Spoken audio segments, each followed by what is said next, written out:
warahmatullahi wabarakatuh. Waalaikumsalam warahmatullahi wabarakatuh. How are you today?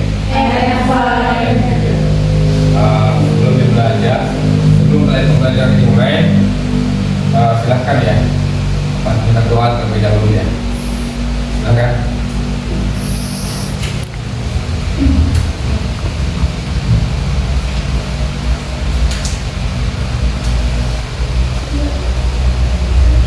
Okay, my friends, before we study, let's pray in your heart together. Pray and begin. Finish. Greeting to the teacher. Assalamualaikum warahmatullahi wabarakatuh. Greeting to our teacher, berikan salam kepada guru kita. Ucapkan salamnya ya sesuai dengan agama yang dianut. Agamanya apa kita ini? Islam. Oke, assalamualaikum ya. Ya, kalau di luar Islam berarti misalkan selamat ya, misalkan ya. Nah ya, untuk tema kita hari ini ya, ini mengulang kembali tema sebelumnya ya. Topik kita hari ini terkait naratif teks and discussion skill, teks naratif ya, dan kemampuan berdiskusi ya. Nah ini sebelum ke materi ya. Ini, di sini akan dijelaskan terlebih dahulu mengenai langkah pembelajaran ya.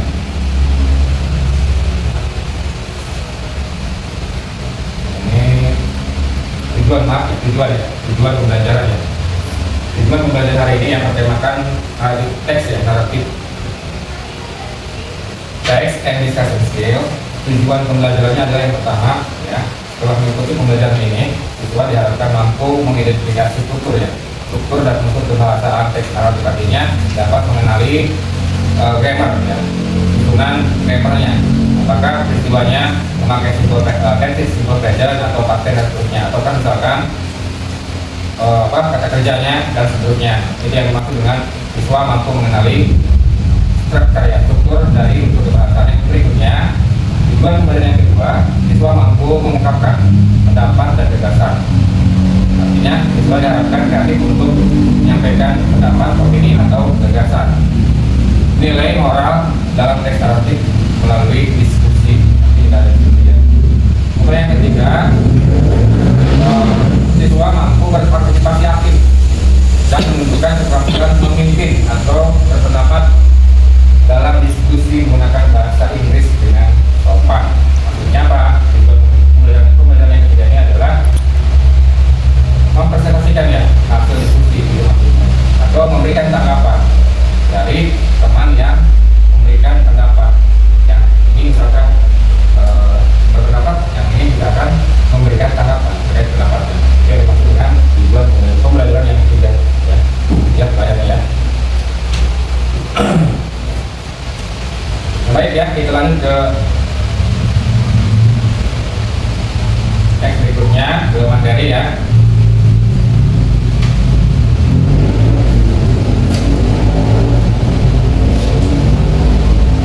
Untuk materi ya, ditulis sudah tadi disebutkan arti teks. Kemudian yang kedua,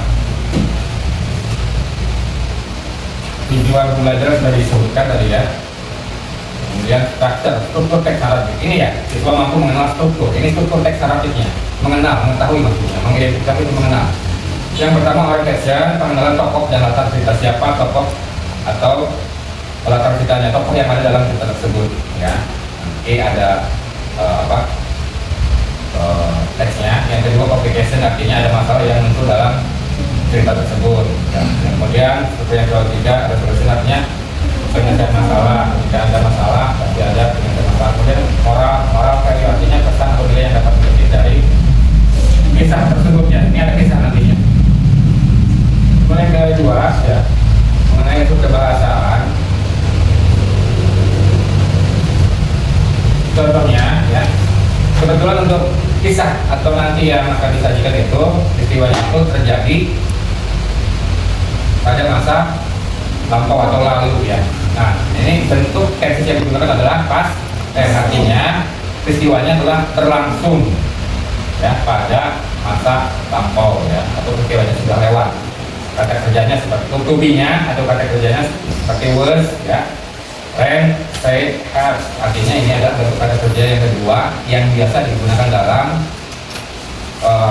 past tense ya, bentuk tenses past tense. Yang berikutnya, untuk pembahasan yang berikutnya adalah adjektif, artinya kata sifat.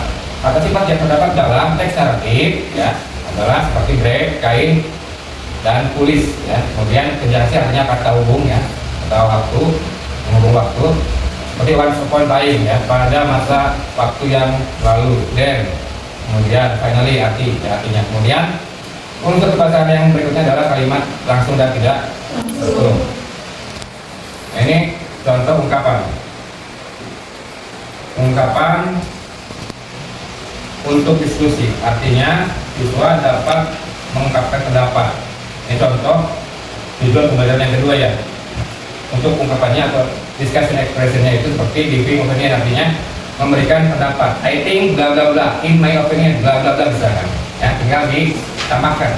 I think misalkan saya rasa kisah ini benar misalkan. I think bla bla bla misalkan. Kemudian yang kedua, memberikan persetujuan. Apa yang disampaikan teman disetujui, diiyakan oleh temannya, oleh satu temannya lagi. Contoh ungkapannya agree ini adalah I agree with you. Saya setuju dengan pendapat kamu. Dia kan menyampaikan pendapatnya, yang satu menyampaikan pendapat, yang satu memberikan tanggapan persetujuan. Contohnya I agree with you. I agree with you. Saya setuju dengan kamu because, karena apa? Misalkan. Kemudian kalau tanggapannya misalkan tidak sepakat, maka disebutnya disagree. Artinya tidak sepakat dengan yang disampaikan oleh temannya. Contohnya I'm not sure about that. Saya tidak yakin. Ya, saya kurang yakin dengan hal itu. Kemudian ungkapan yang berikutnya asking opinion, artinya meminta pendapat. What you think about, artinya apa yang kamu tahu terkait hal itu misalkan. Nah, itu meminta pendapat. Jadi di sini ungkapan di sini ada 4 ya. Yang pertama, siswa mampu memberikan pendapat. Ini yang pertama. Yang kedua, siswa mampu memberikan pendapat yang tidak setuju. Ini yang kedua ya. Yang ketiga, tidak setuju. Yang terakhir, meminta pendapat temannya. Ini yang dimaksud dengan tujuan pembelajaran yang kedua. Kemudian berikutnya, selanjutnya kita ke teks materi ya, ke teksnya. Teks naratif di teksnya. Di sini ada cerita ya, kisah antara The Lion and the Mouse, antara singa dan tikus ya. Dan tugasnya ya, tugas dari siswa itu pertama baca teks The Lion and Mouse ya. Yang kedua, silakan catat dulu ya, sambil mencatat sambil menyimak ya. Yang pertama ya, ini diskusikan ya, ya. 2 atau 3 orang ya, nanti mau dipresentasikan ya. Perintahnya itu simak ya, baca The Lion and the Mouse, kemudian diskusikan dengan berikut apa pesan moral cerita tersebut. Pesan moral ya, pesan moralnya antara kisah antara si singa dengan tikus. Yang kedua, apakah tindakan si tikus itu benar? Mengapa? Nah contoh misalkan nih, ini kaitan dengan yang ketiga ya. Ini kaitan dengan yang ketiga. Contoh misalkan si tikus menolong si singa yang sedang terjebak karena masuk perangkap manusia. Nah itu pada tikus nih menolong misalkan ya. Nah itu ada hikmah kan, sebuah manfaat. Nah kaitkan dengan konteks yang ketiga ini, pelajaran apa yang bisa kita terapkan dalam kehidupan dari kisah itu maksud dari pertanyaannya tiga ya. Nah kembali ke sekarang kita baca materi ya, ke apa kisahnya. Nah ini silahkan dicatat dulu ya. Kelihatan ya? Ini reading text, artinya teks bacaan seperti ini ya. Silahkan ditulis ya, lalu nanti didiskusikan poin-poin pertanyaan yang tadi disampaikan.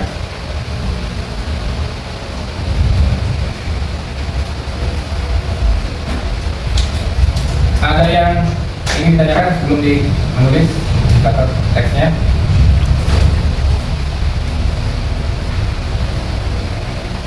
Ada. Oke, stop. Nah, ini tadi sudah diberikan waktu ya untuk diskusi, untuk mengerjakan tugas tadi ya. Ini ya, sesi akhir ya, terakhir ya. Kita ke refleksi ya.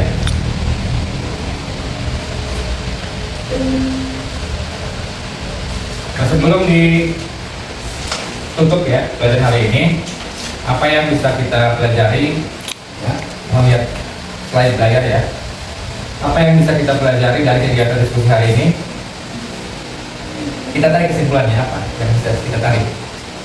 Tadi kan diberikan kisah ya, apa yang bisa kita tarik dari kegiatan diskusi hari ini?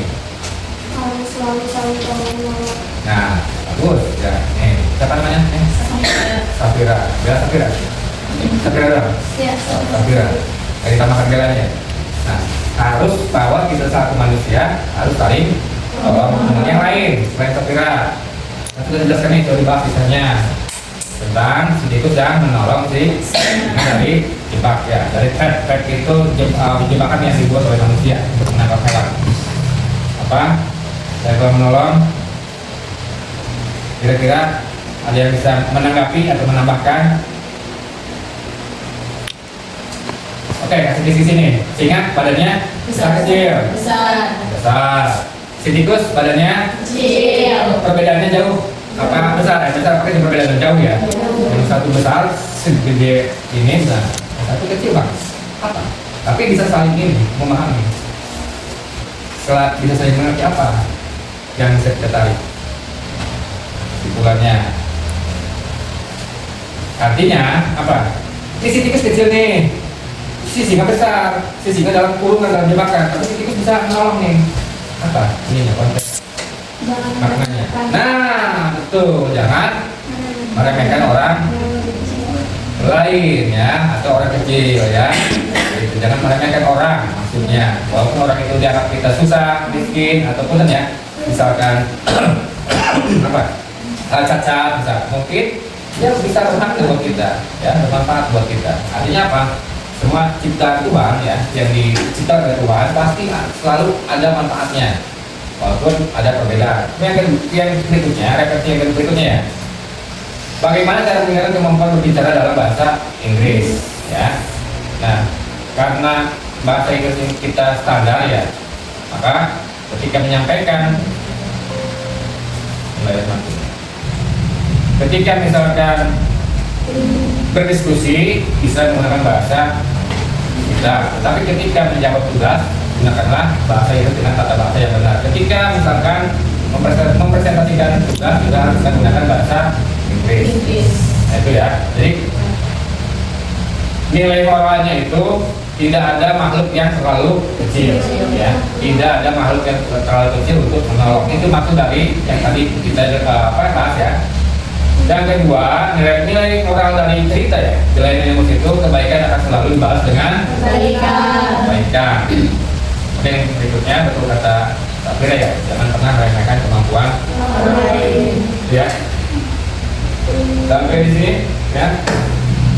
Belum diakhiri ada pertanyaan. Tugas ya, tugas individu nanti tuliskan, mohon dicatat ya. Yang baik bawah ya. Terakhir ya, tugas individu tulislah ringkasan singkat dari cerita lain. Cerita lain ya. Kalau ini kan di lain ya, sekarang kalian cari cerita yang lain. Entah itu untuk sumber bisa dari bacaan yang lain, bisa dari media yang lain. Yang penting ada 2 kisah ya. Dan sebutkan pesan moralnya. Mungkin ada kisah lain selain The Mouse and the Lion. Cukup? Bisa dipahami ya? Ya, perkenalan ini kita cukupkan. Terima kasih. Sampai jumpa kembali. Bila itu wassalamualaikum warahmatullahi wabarakatuh. Waalaikumsalam.